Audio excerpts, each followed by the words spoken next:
Hi, everybody. It's State Representative Jaime Foster. I wanted to take a few minutes to talk about something I'm hearing from so many parents and young families across the town. And that is that we have a real affordability problem. I am not immune. I'm in my 30s. I have young kids. And when I look back at what it took for my parents or my grandparents to build a stable life, the difference is staggering. When my grandparents bought their first home in the 1960s, the median home price was $20,000. When my parents were buying their first homes, the median household property value was $130,000. Today, the median home price is a staggering $420,000. And at the same time, childcare, something that barely existed the way we knew it today when our grandparents were young, has become one of the biggest expenses that most young families face. In fact, in Connecticut, infant care costs can be $70 a day, where the lowest, most affordable child care costs per day costs are around $30. For many families, that's a second mortgage. So yes, we have a real affordability problem. And to be honest, it's something that people on both sides of the aisle agree on. One of the frameworks that I have found most compelling for talking about solutions to our housing affordability crisis comes from Ezra Klein, who talks about this from an abundance mindset. Actually, that's the title of his book. It means focusing on more homes, more infrastructure, more opportunities, not by overriding local control, but by giving towns tools and resources to grow responsibly and sustainably. That is what Bill 8002 did today. A lot of this philosophy is reflected in that housing bill, but here are a few parts that really matter for our region.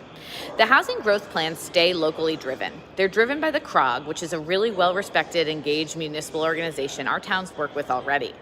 The bill requires every plan to match the town's existing plan of conservation and development and other local documents, so towns keep control over how they grow. There is very real, significant infrastructure funding available because of this bill. Towns that put together a plan can qualify for funding to improve infrastructure needs. For us, that could mean finally getting city water into neighborhoods that have long been cut off from the public drinking water supply, who have private drinking wells contaminated with EDBs, TCPs, nitrates, chloroforms, and road salt. Things families in our town are dealing with right now that they deserve a solution to. This also creates a statewide funded wastewater study. I heard from a lot of folks in the last couple of weeks about how people were upset about their sewage water bill increases. And instead of 169 towns planning with their small, already under-resourced and overburdened DPWs, planning around a volunteer board, perhaps reinventing the wheel, what this bill does is it allows the Office of Policy and Management to coordinate and work across systems to lower costs and support expansion. This bill, very importantly, supports school construction. The bill increases school construction reimbursement by another 5%. That is real money in towns like East Windsor and Vernon, who have projects in the pipeline, and for Ellington, who sometime in the future may plan to make a high school project improvement. It also expands water quality loan improvements, and that's a real problem because improving water quality has become a sticky wicket in our communities, things that we have not enough tools and not enough funding and resources for us to really address. Towns that participate in the housing growth planning would get better access to funding for drinking water improvements, which is essential but incredibly limited in the programs currently available to it right now. All of these pieces work together. They don't force towns to build anything. They reward communities that plan and prioritize expanding housing and invest in the infrastructure that makes that building more viable and more affordable. Because at the end of the day, if we want our kids and our kids' kids to be able to afford to live in Connecticut, we have to build, we have to plan, and we have to make sure that our towns have the resources to do it in ways that protect what made each community special. I want to thank you for listening, and as always, if you have questions or concerns about any parts of this, I hope you'll reach out. I'll be working through the entire rest of the day. We finished the debate on this bill, but we have more bills that we're debating as the time goes on. We're probably going to be here long past midnight, and I'm here, and your feedback matters, and I look forward to hearing from you all.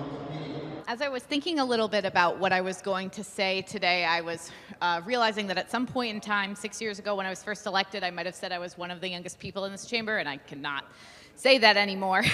But as someone who's 35 years old with 2 young children, when I think about my peers right now, most of my friends, their biggest issue right now is balancing childcare costs and housing costs. And if you look retroactively back at trends from when my parents were young and when my grandparents were young, the increases in housing costs are staggering. When my grandmother and grandfather bought their first home as first-generation immigrants in this country, the average home price was $20K. That was easily attainable on one salary, and the average childcare costs for a household were nothing. Fast forward to when my parents bought their first house, the average cost of a home for a first-time home buyer was about, lost the number, was about $160,000. Now, the average first-time homebuyer house nationally, that cost is $420,000. We have a real affordability problem that seems to be acknowledged bipartisanly. I think a lot of my friends and colleagues, a lot of people I know in my community, everyone addresses that housing affordability is a problem. The best ideas I've seen put forward to address housing affordability really focus on what Ezra Klein coins as the abundance mindset. It's this idea that we need to build and invest in infrastructure and homes and opportunities where people have an opportunity to live and thrive. In my communities, Ellington, East Windsor, and Vernon, the biggest barriers to people generating wealth in their homes is actually not that first-time home acquisition. It's when the cost and value of that property suddenly and precipitously drops when they realize they don't have potable water in their home. This has been a significant issue for my community since I've come into office, and I've slowly peeled back the onion one layer at a time. 30 houses here now have potable water where they hadn't before. Another 2 houses on this road now have potable water where they had not before. But it's been a significant and pressing challenge for 2 of my 3 towns to address water quality issues. This bill brings forward the first concerted opportunity where my towns could adopt a plan to develop housing, regardless of its cost, at the end of the place where currently water infrastructure is a problem, and not only fix their own water quality issues for that future development, to have city water, to have sewer access, but pick up along the way the opportunity to add potability to homes that haven't had it in decades. I know a woman in one of my towns in East Windsor, she's the 3rd generation who's lived in her home, and carcinogens contaminate their water. It's taken millions of dollars and infrastructure investments from the municipality, the state, and the federal government to add potable water to 30 houses in this neighborhood.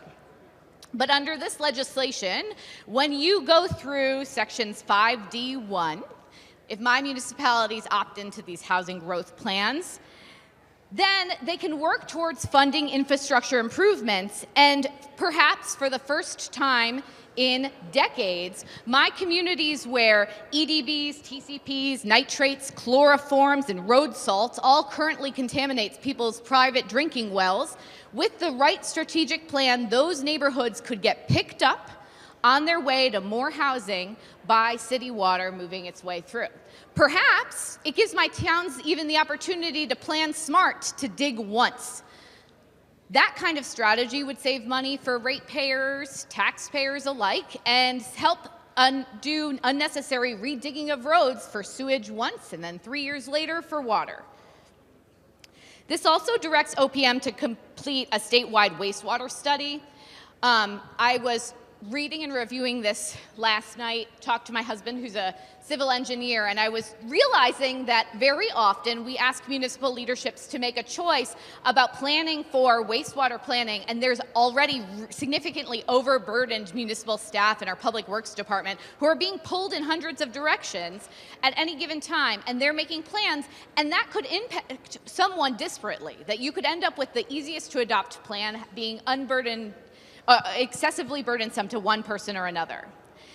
We're also in section 45 going to increase school construction reimbursement. I have 2 towns that have active school construction projects down the road. So while we're improving people's local water, we could also be getting a better school reimbursement rate for our school construction.